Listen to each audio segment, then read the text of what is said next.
Well, okay, hey guys, what's going on? I hope you guys are all doing good. I hope you guys all had a fantastic New Year's. I'm happy to be back and making videos again for you guys. So in today's video, I wanted to do a review of the Razer Kishi. Now, this is like a mobile phone controller that I got recently, and it's a pretty cool device.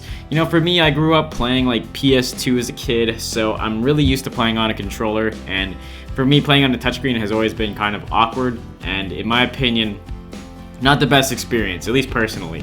For me, I kind of wanted something to do when I'm on the train, because I commute back and forth from work, right? And during that time, I really have nothing else to do.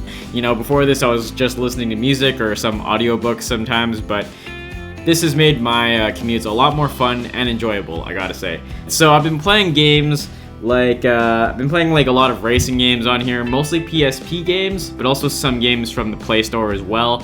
And like some DS emulated games as well. It's been a lot of fun. There's a lot of different options. You know, gaming on Android is probably one of the best platforms. Or if you're looking for a good choice of games and games that support controllers and whatnot, and you know, different emulators. Okay, so here we have a close-up look at the controller. So yeah, as you can tell, you know, you got your two full-size thumbsticks. They each can click in. You got your D-pad over here. You know, you got your select button and you got your start button. And your X, Y, and A and B buttons, just like an Xbox controller. They all feel pretty good, to be honest. Yep, and you got your left and right bumpers here, as well as your left and right triggers, which do actually have a bit of play, which is cool. It does feel like a mini Xbox controller, you know? As well as you got your home button down here, and you got your USB-C connector here, which apparently you can actually use on a computer, from what I've read online at least.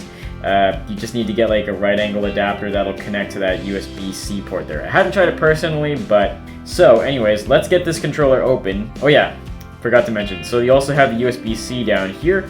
So at the back here, you got these two, you got the Razer logo. And you got these two clips to unclip the little buckle thing at the back here. And this will let you insert your phone into the Razer Kishi. So let's get the phone in here and just kind of show you guys how it all connects up. So yeah, you got your phone here. So you just plug it into this side, and there we go. Easy connection. And now on this side, you just gotta pull out a bit and push it back in. There we go. There you have it. So it fits pretty well together. Once you have the phone in there, it's pretty solid for the most part. You're not really gonna be worried about it falling out. The edges of the little case here have some rubber bits and they grip the phone fairly well. Just keep in mind that it can cut off like a tiny bit of the screen if your phone doesn't have like some bezels at the top and bottom. But for me personally, even with the phone that has very small bezels, I haven't really noticed it cutting off very much, if any, of the image, so it's not really a big deal for me. So yeah, I do have to say all the buttons do feel fairly solid. One thing that does kind of worry me though is this ribbon sort of design at the back here. I'm worried this will get worn out in the future and eventually end up breaking, but you know, only time will tell. But it just doesn't seem like the most stable of designs is all I can say. I think the backbone one has kind of fixed that issue though.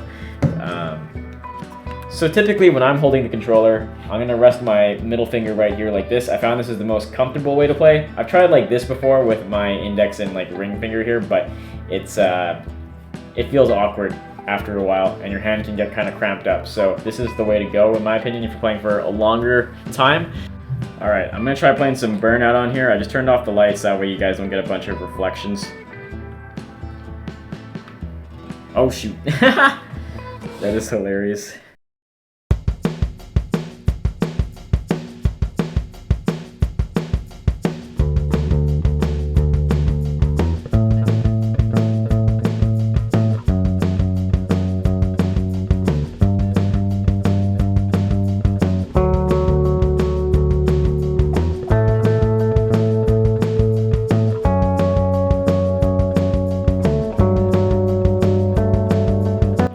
When you're holding it like this, it can get a bit awkward after a while, so it's not the best for like longer play sessions. I would say if you're planning on playing for a long time, you know, you'll probably want to stick to using your Xbox controller for that. So It's not the best ergonomically, but that's not really the point. The point of it is to be portable. So I can say it does a great job of being portable, and you know, throwing your phone with this in a bag is a lot easier than throwing like an Xbox controller with a clip in your bag, which can be kind of awkward and doesn't really fit very well in a lot of backpacks. So I gotta say that overall, using this Razer Kishi has been a lot of fun, and I really like it.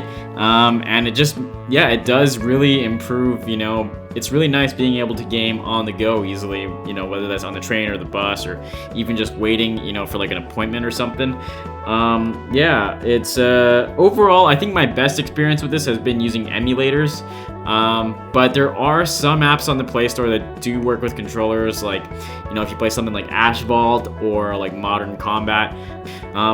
But yeah, although the list of apps is more limited that works with controller, you can find them, you know, if you search for it. You know, playing PSP games, playing DS games is probably the best. It's just so fun, you know, you have such a range of different games you can play, and you know, it's a great way of reliving some of your childhood if these are consoles that you grew up with as well. And yeah, it just beats, you know, playing on a touchscreen for sure. So overall, I can say that I do recommend the Razer Kishi. You know, it's nice being able to use controls on a phone. It really does turn it into a mobile console, you know, much like the Switch or like the Steam Deck.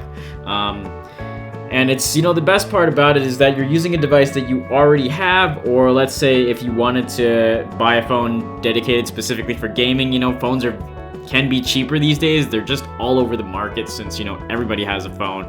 They're constantly pumping out new ones. So, you know, older phones get cheaper quicker. So yeah, overall, I can say that I think it's worth it personally. I got the Kishi for around 50 bucks Canadian, which was a pretty good deal. Yeah. Alright, well anyways guys, I want to say thank you guys all so much for watching the video, and if you guys want to check out my recent video where I did an unboxing of Han Solo's gun, you guys can click the link right up here. Don't forget to hit like and subscribe guys if you guys enjoyed the video and want to see more of me. Anyways, I'll catch you guys in the next video I make, alright? Johnny Tech, signing out.